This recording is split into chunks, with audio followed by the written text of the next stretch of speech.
Imagining that our heartbeat is in rhythm with the earth.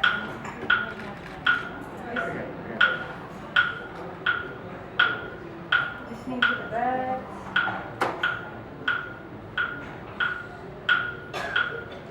Feeling the breeze. Feeling the country beneath you as you sit. Still, quiet. Can't hear. It's not about hearing, it's about feeling. But you speak through the microphone.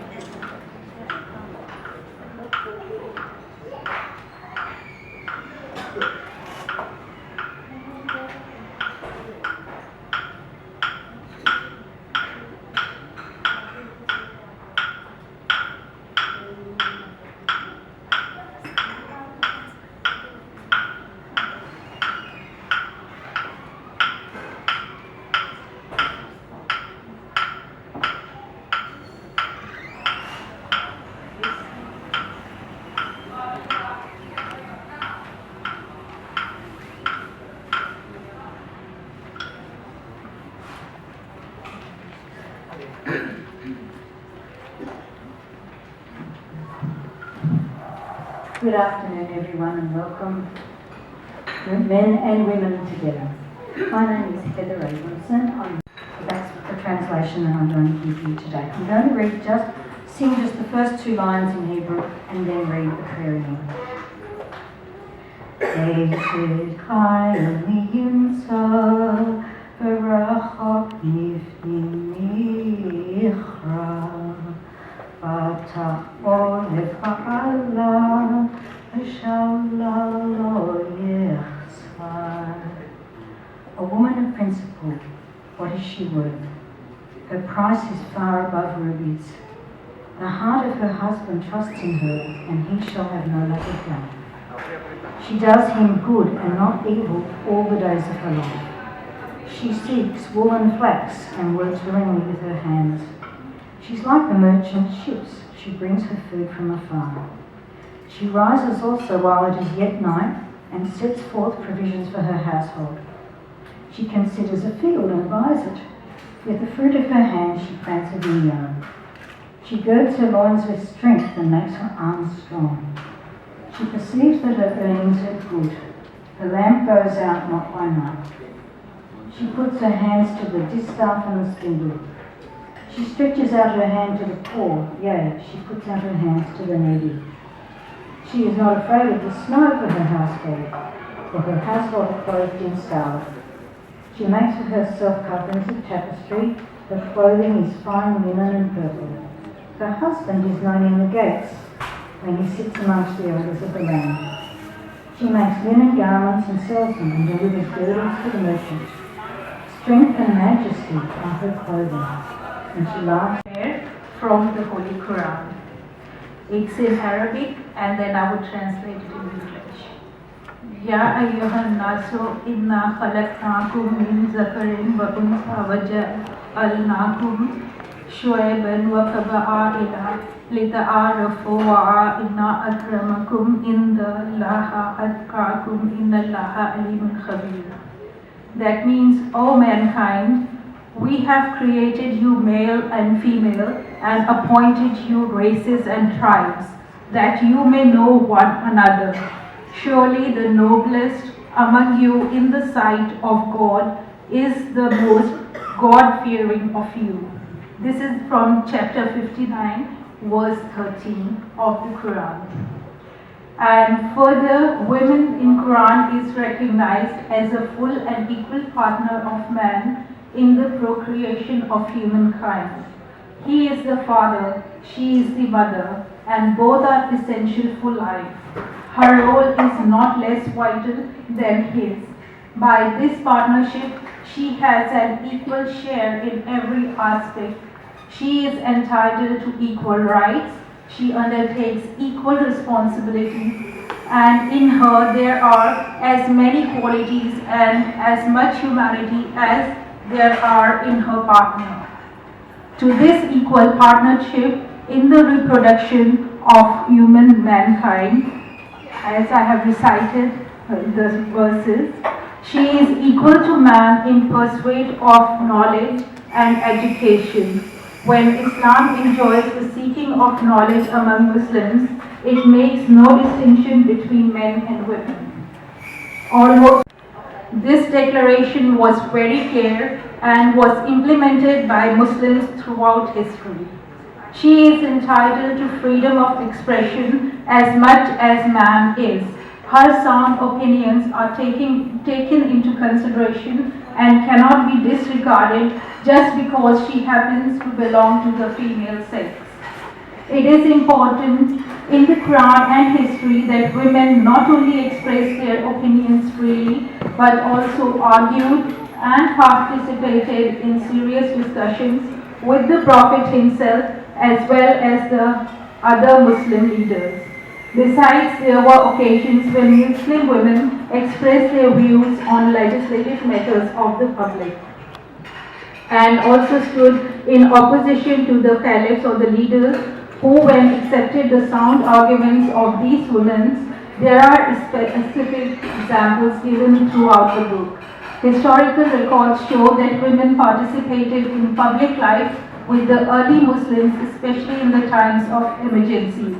Women used to accompany the Muslim armies engaged in battles to nurse the wounded, prepare supplies, serve the warriors, and so on. They are not shut behind the bars or considered worthless creatures and deprived of souls. Thank you.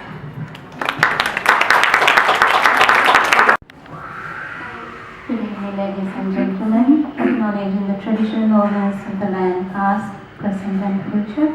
My name is Surini. I'm from the Buddhist tradition, and today I have chosen sutra, a teaching called Metta Sutra, which was taught by Lord Buddha 2,600 years ago, and it's about compassion. And the reason I chose that is it talks about a mother's compassion. I'll start with a small chant and I will just say the sutra in English. Sadhu, sadhu, sadhu. Namo tassa bhagavato arahato samma sambuddhassa. Namo tassa bhagavato arahato samma sambuddhassa. Namo tassa bhagavato arahato samma sambuddhassa. Buddhang saranam gacchami, dhammang saranam gacchami, sanghang saranam gacchami. Sadhu, sadhu, sadhu. Those who are skilled in doing good and who wishes to attain that state of calm should act thus. They should be upright, perfectly upright, gentle and humble, contented easily looked after, with few duties, simple in livelihood, controlled in senses, discreet, not impudent. May all beings be happy and safe. May their hearts be wholesome. May all beings without exception, including my husband and dear friends. My name is Dilnaz Bilamoria, and I'm really grateful to Jassi Ji and members of the Women Interfaith Network for organizing these beautiful events year after year. I see so many familiar faces and thank the Lord that we can all be together to celebrate. Thank you very much. I belong to a community or a group called the Zoroastrian community. We follow the teachings of the Prophet Zarathustra and we are known as Parsis. Ours is the oldest monotheistic religion in the world, predating Christianity, Islam, Buddhism. We're a very small group and a dying breed, as some say in the community, which is why my teenage son says that I shouldn't scold him for cleaning the room because we're a dying community. But coming to a more serious note, it is wonderful that we're given an opportunity here to talk a few words from our faith. Before I speak a few words from my faith, I would like to say that my colleague Pam, raise your hand, and I also belong to the White Horse Interfaith Network, which is a group of people in the White Horse community that celebrates diversity. And we invite members of all faiths and communities to be part of our group to recognize and celebrate the different communities, faiths and traditions that make Australia the vibrant multicultural community that we are today. My prayer today is from a prayer called Ardavi Sur Nyash. Now for our prayer, and our prayer, basically, we worship the fire in the Parsi or Zoroastrian community, which is in some ways traditionally the male entity. But as part of our prayers, we also pray to the water. And the water is known as the mother of our religion.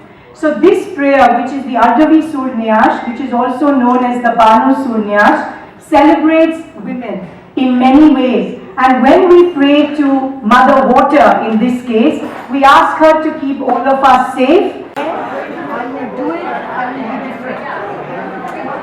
I don't know which subject, but I will dare to be different.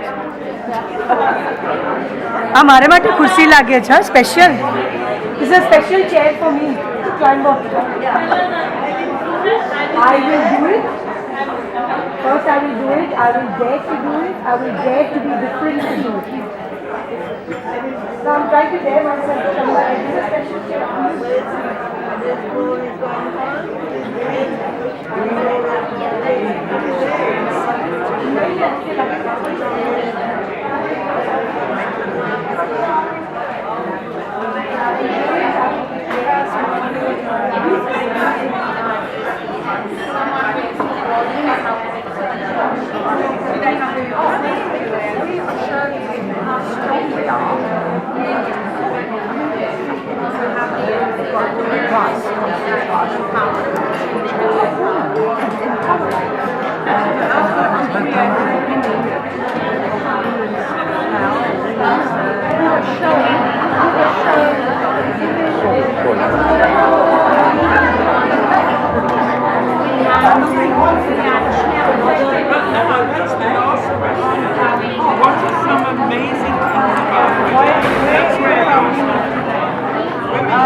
Lead us to a place, guide us with your grace, to a place where we'll be saved. Sogniamo un mondo senza violenza, un mondo di giustizia, di speranza, ognuno nella sorgina, simbolo di pace, di fraternità.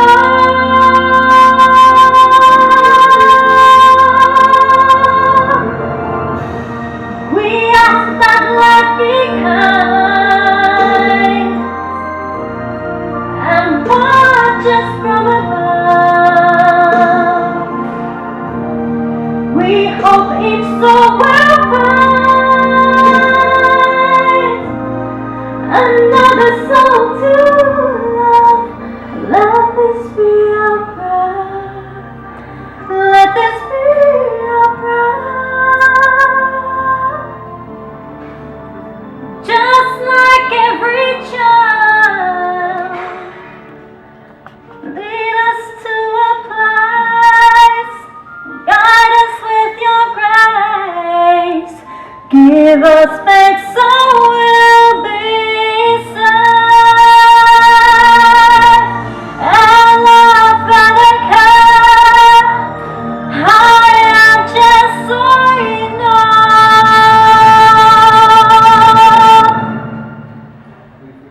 Santo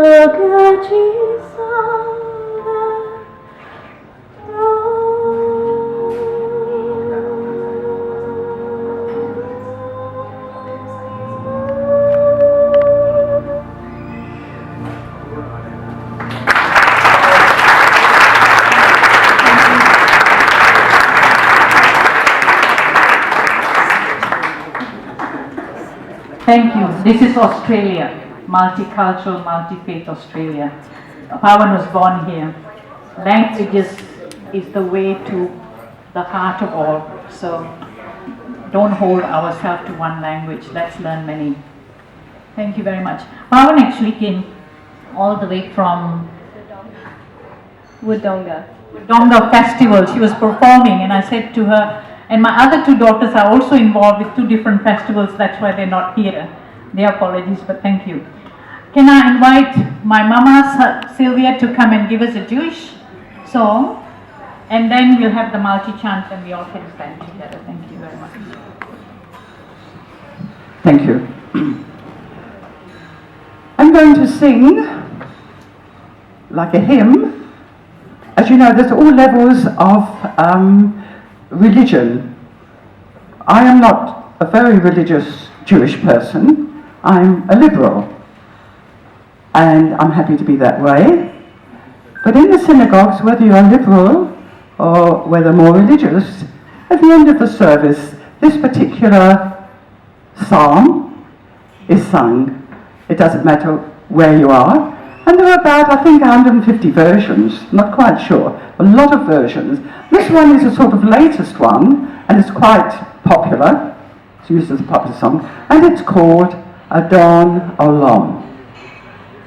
Adon Olam, Asher Olach, B'Teva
And that when I'm in harmony, then the river can flow free. action that I do, and every thought that I have, and every step that I take contributes to the flow of the waters or to the not flow of the waters. It's like the waters in the womb surrounding the child before its birth. When mother is conscious, then the child can feel that connection, and then when born, return her love. So I acknowledge all the women in the room, from past generations, present elders, and all future daughters to be.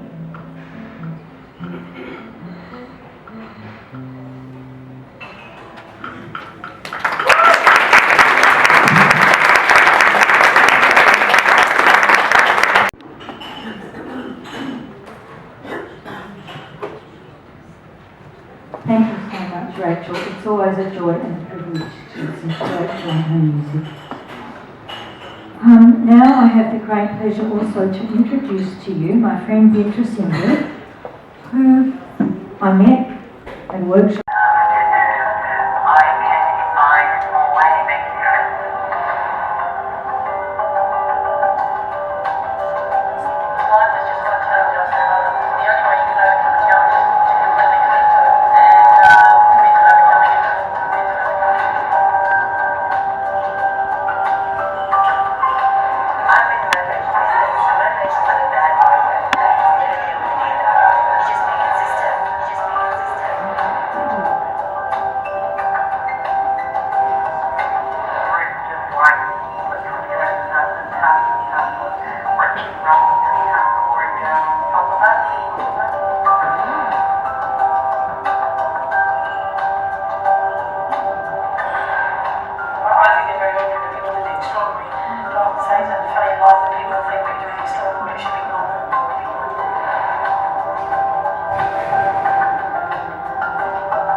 Thank you very much. Firstly, I'd like to thank Jessie and Heather for inviting me to be here today.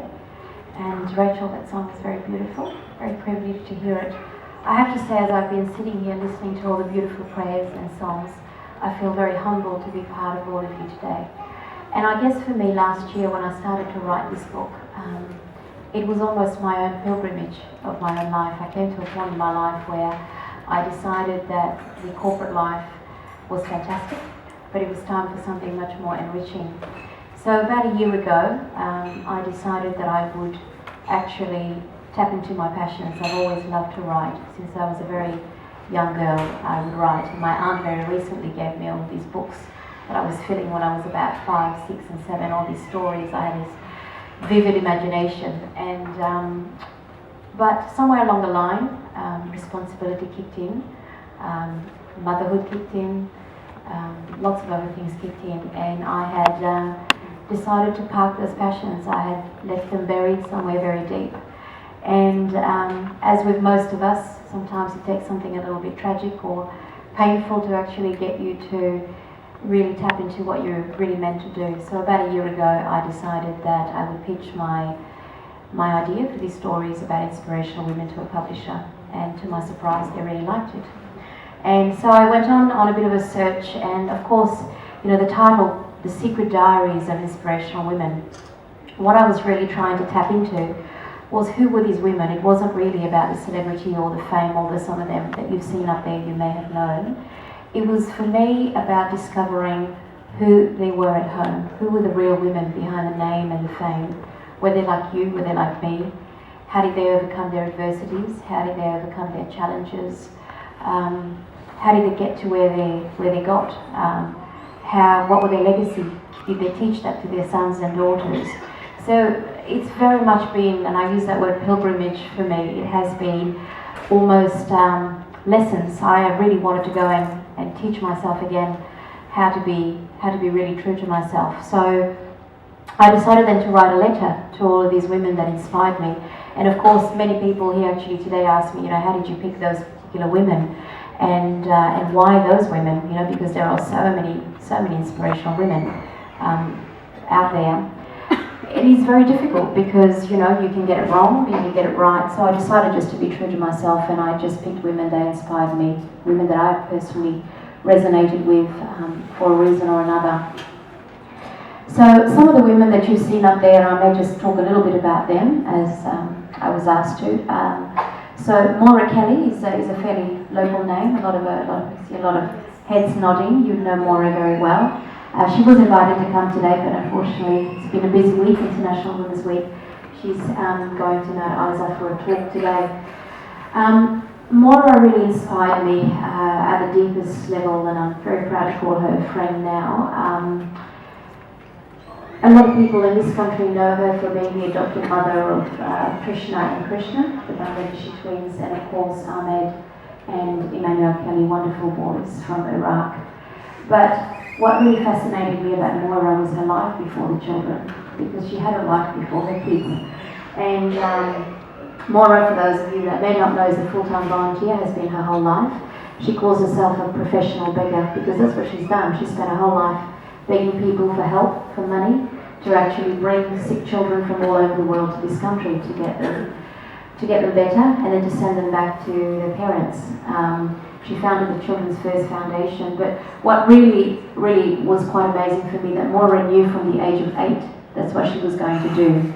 She watched a documentary of Mother Teresa in Calcutta looking after some poor children, and there and then she told her mum and dad, that's what I'm going to do. And at 18 she got on a plane to Calcutta and she worked alongside Mother Teresa and never really looked back. And she's truly an inspirational woman on many levels. Really, for me, she showed me that absolutely anything's possible. You don't have to really have anything, you just have to have that will. All of us can really make a difference in the world. And one of the new ventures that Maura's on at the moment is a new non-for-profit organisation, which I'll talk very briefly about. It's called Global Gardens of Peace. Now, it's a very, very new organisation many of you may not have heard of, but you'll hear a lot of this coming year. And I'm very proud to be one of the founding committee members of that as well. And in 2004, she was in Gaza rescuing some children, and was appalled at the state of the country. And the only place that had any greenery was the Australian War Memorial, which had really thick grass, but the rest of the strip was barren, and the children had nowhere safe and nowhere green to play. So she asked the government officials, of course, as she says, you know, this young blonde girl at the time, they all laughed at her, in the world's most densely populated country, where would they find land? But they never really forgot this was in the years when Yasser Arafat was still alive, and fast forward a few years, I think back in 2007, she received a letter with the name Maura's Garden written on it, and the new government, Hamas, the promise that was made was passed on to the new government. And we now have been able to find, and we've been allocated 5,000 square metres of land, big garden over there. So firsthand, one of the wonderful privileges of even writing this book is being part of this project. So I feel incredibly blessed to be part of that. Some of the other women I'll touch probably a little bit less on, but Maggie Beer, they're still very important, of course. Maggie Beer, a lot of you would know Maggie Beer. I picked her because I just love food. Food has been a big part of my life growing up, and she had a wonderful, nurturing manner about her. But she's also quite an amazing businesswoman. She discovered her passions very late in life, at 32. Now, Maggie never finished school, always had this big regret, why did I not finish school? She left when she was 14 because her family actually was bankrupt and she had to go to work.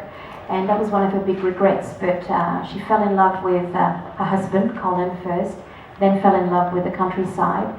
Together they decided to make a pate, and you know, the rest is history, so to speak. And Maggie, very, very nurturing woman, and in the book I call her the nurturer. Jill Hicks, another woman that you may or may not know of. Dr. Jill Hicks is actually an Australian woman, now in Adelaide, has been living in the UK for 20 years. Now, for those of you that don't know Jill, or do know, Jill was actually in the 2005 London bombings in London. She was standing in the same carriage as Jermaine Lindsay, the terrorist bomber. that blew up that carriage. Several hundreds died, many more wounded. She wrote a book called One Unknown. She was actually the last woman or the last person to be found on the carriage. When she looked down, she had lost her legs. And she talks a lot about things that come to mind when you're in these situations. Not that I can say I can be, but you know, she talked about this male voice saying to her, "Fight, fight, fight for your life." And there was this other voice, a female voice, that was actually very nurturing, saying to her, "Look, maybe it's time to let go." So through this whole journey of her being in this attack, and it took several hours for her to be rescued, there was this constant battle: do I stay? Do I go? And she vowed, at one point she decided that the male voice was the voice that she would follow, and she vowed that if she was able to be rescued, she would actually really change her life. And she did just that. She was rescued. She died several times that day. She was almost proclaimed dead on the table in the hospital. And it was actually a couple of members of the team that said, "Look, let's just go for another 30 seconds. Actually, 3 minutes and 30 seconds. And it was actually just in the last 30 seconds that she came to. So Jill talks a lot about how 30 seconds can really make a difference to all of us, you know, at any point in life, you know. And she talks about really living, really grabbing life by the hands and really living it every moment of the day, because you really don't know what's around the corner tomorrow. Very inspiring woman. She went on to found another foundation called Mad for Peace, where she's replicated the terrorist cells, I suppose. She calls them peace cells. We ask that there always be water so that we can feed our children, we can grow our crops, we can look after our families. Dadare gyan dine mazda yashmi zartushtri. Nemashe te ashum sevashte ardavi sur anhaite. Ashone ashem vahu vaistamasti usta asti ustamai yatashai vaistai ashem. Nemo urrave vangiyu mazdayate ashone ashem vahu. Ardavi suram anaite ashem ashem vahu. Ava ardavi sur banu beresa. This is a small excerpt basically to say thank you to Mother Earth for looking after all of us. And I extend this prayer on behalf of all of us women and men to say thank you. Thank you.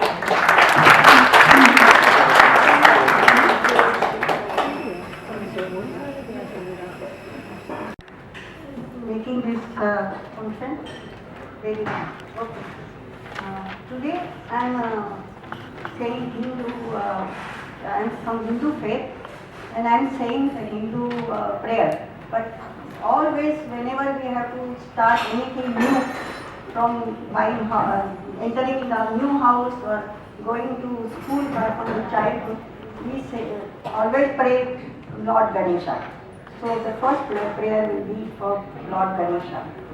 Vakratunda Mahakaya Sarvakoti Samaprabha Nirvignam Kurme Devo Sarvakaryeshu Sarvada. And now that we are celebrating Women's Day, so I would like to invite Goddess Gauri. She is the powerful goddess in Hindu faith. Sarvamangala Mangalye Shive Sarvartha Sadhike Sharanye Trambake Gauri Narayani Namostute Srushti Sthiti Vinashanam Shakti Bhute Sanatani Sharanye Trambake Gauri Narayani Namostute. Om Shanti Shanti Shanti Shubham Bhavatu. Namaste.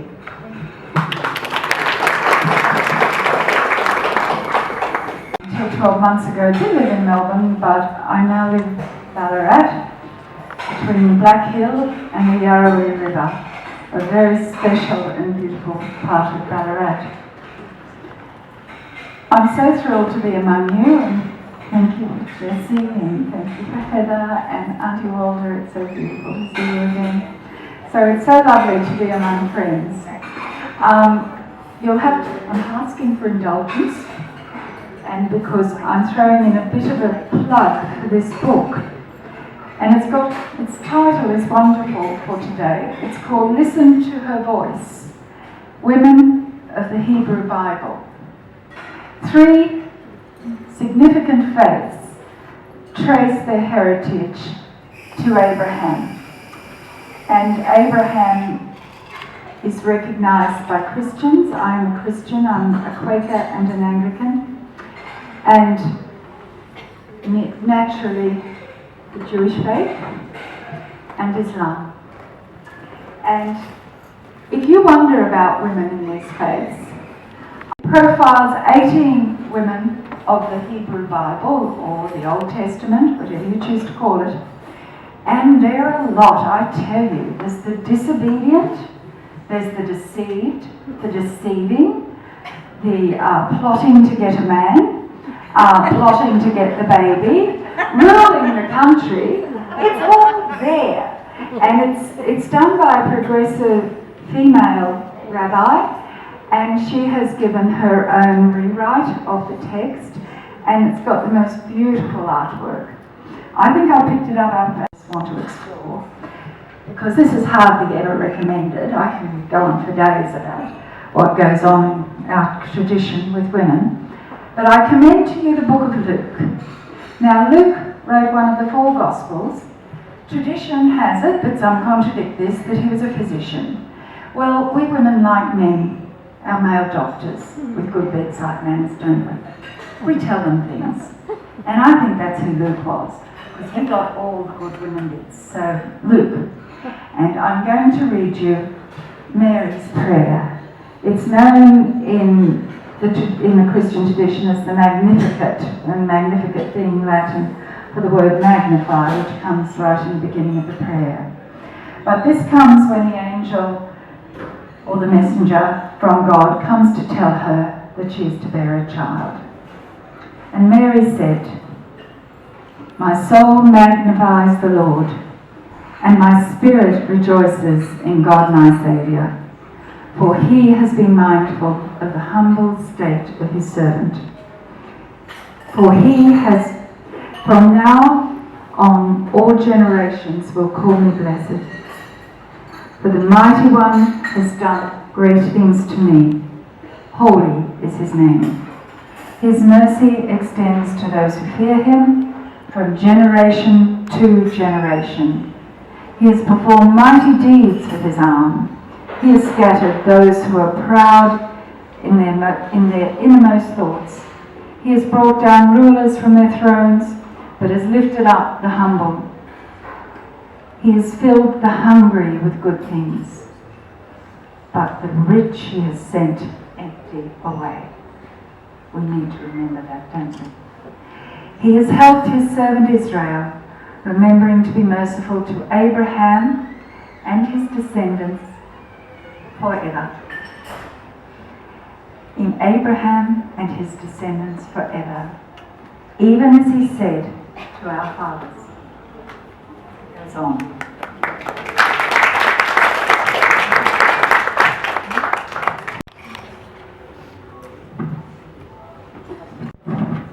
Sorry. I have the pleasure and privilege of introducing Elizabeth Miller, MP for Bentley and Oakwood? Bentley. So Elizabeth, welcome.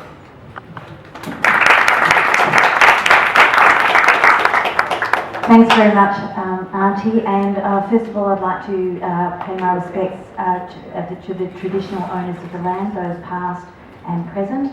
And I want to commend the committee on organising the electorate, and it consists of something about 41 different countries. So part of that we have, and I have the pleasure of being involved in prayers and different traditions and cultures as part of that interfaith culture within the electorate. And so I feel very privileged to be part of that. I think the women today, and I'll put a little political slant on it, we've just had recent council elections, and certainly in the city of Granada, which is part of where we are right now, there's 3 women in the council. In the Victorian government, the state elections are next year, but we've got a few women in the government, and we realise that there needs to be a lot more. And then certainly in the federal government, we have women also as leaders of their respective communities, and we have a Prime Minister who's also female. So I think there is a growing need, and there is a growing interest in women in leadership. And I think that whilst politics has been predominantly a male industry, with respect to all the males in the room, I think over time, and certainly as we move forward in the future, I as a woman, as a local community leader, and my colleagues and those in the future are a very good indication that women are capable. We are able to look after and lead our respective communities, and that can be on any level, whether it be a local government level, a state government level, and a federal government level. And I've taken it upon myself to actually encourage women within my local community, or even those outside, to wherever I meet them, whether it be in the Parliament of Victoria, whether it be out in the community in Bentley, or whether it be in other areas of the community. In fact, this afternoon I will have to leave a bit early. I'm speaking at an Indian event. So again, when I meet women there, I'll actually be asking the question if they've considered politics or a leadership role in whatever capacity, because whilst people, I was a nurse, but for those who don't know, I grew up in the area, so nursing and a business background. And when I was asked to actually put my hand forward to be potentially a local member of parliament and a local community leader, I didn't think I could, because I didn't have the political education that many other women, or men for that matter, have had in the past. But then I started thinking about myself, and I thought, well, I've always been a leader in my schools as captains, class captains, sports captains and things. So when someone and more people approached me and said, you can do it, you know, you would be good at this, and I thought, maybe I should actually think about this a little bit further, because people can see things in me that I couldn't see myself. And so when I thought about it, and I thought about it a bit more, and I thought, what have I got to lose? But I have so much to gain. And I have to say, I was encouraged to put my hand up and run for the state election for the seat of Bentley, a community that I grew up in and a community that I love leading as I stand here before you today. And so I think with that encouragement and that support, I actually was able to do something that I didn't think I could actually do. And I think, you know, if I can do it and I can have support, I see my role as to actually encourage other women to do it too. And then they can respect and represent their respective communities. So I think the parting message that I'd like to leave with all of you is to thank you for involving me in this beautiful afternoon, sharing interfaith. But more importantly, my role and responsibility will be to encourage as many women that I engage with to say, if I can do it, then you can do it too. Dare to dream, and anything is possible. Thank you very much.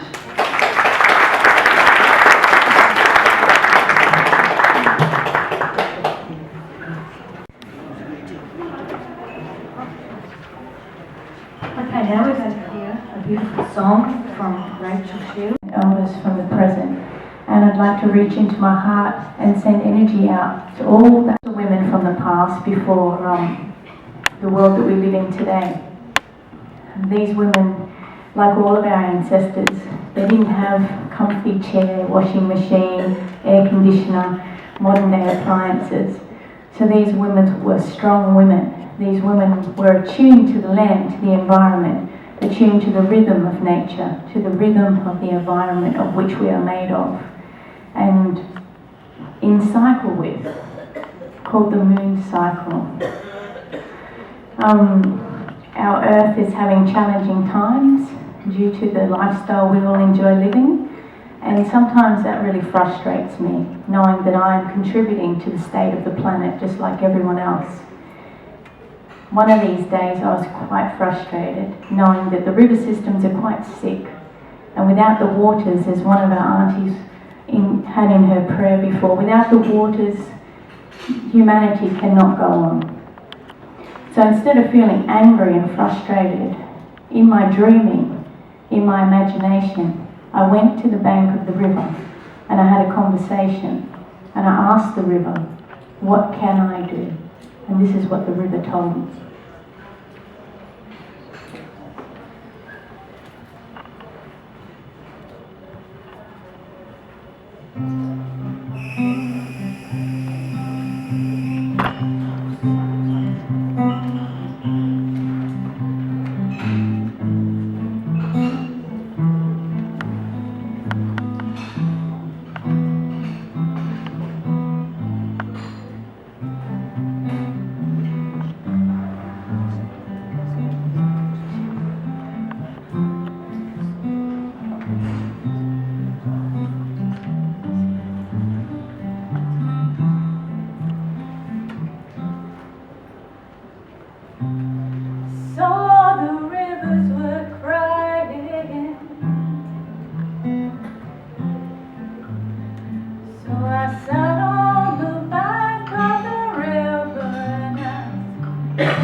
भर्गो देवस्य धीमहि धियो यो न प्रचोदयात्।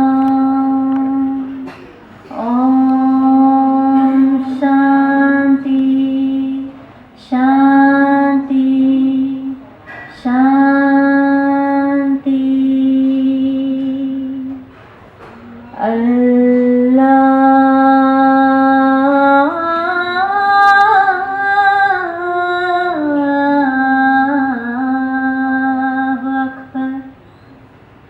Allahu hu hu Allahu hu hu Allahu hu hu Allahu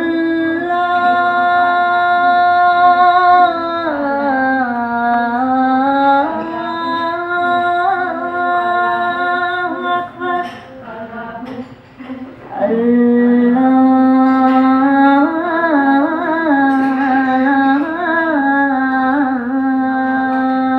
Akbar. Satnam Satnam Satnam Satnam Satnam Satnam Satnam Satnam. There's one true source of reality, there's one true source of existence, the truth, the creator, unfathomable, infinite, unborn, undying, the on-time space form, with no fear, merciful enlightener, attained through grace, the truth before time began, the truth when time began, right now, the truth, forevermore, the truth, the truth, the truth. Satnam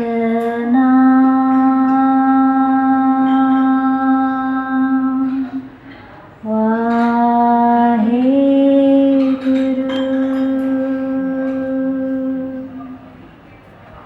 We are all connected. We are all connected. We are all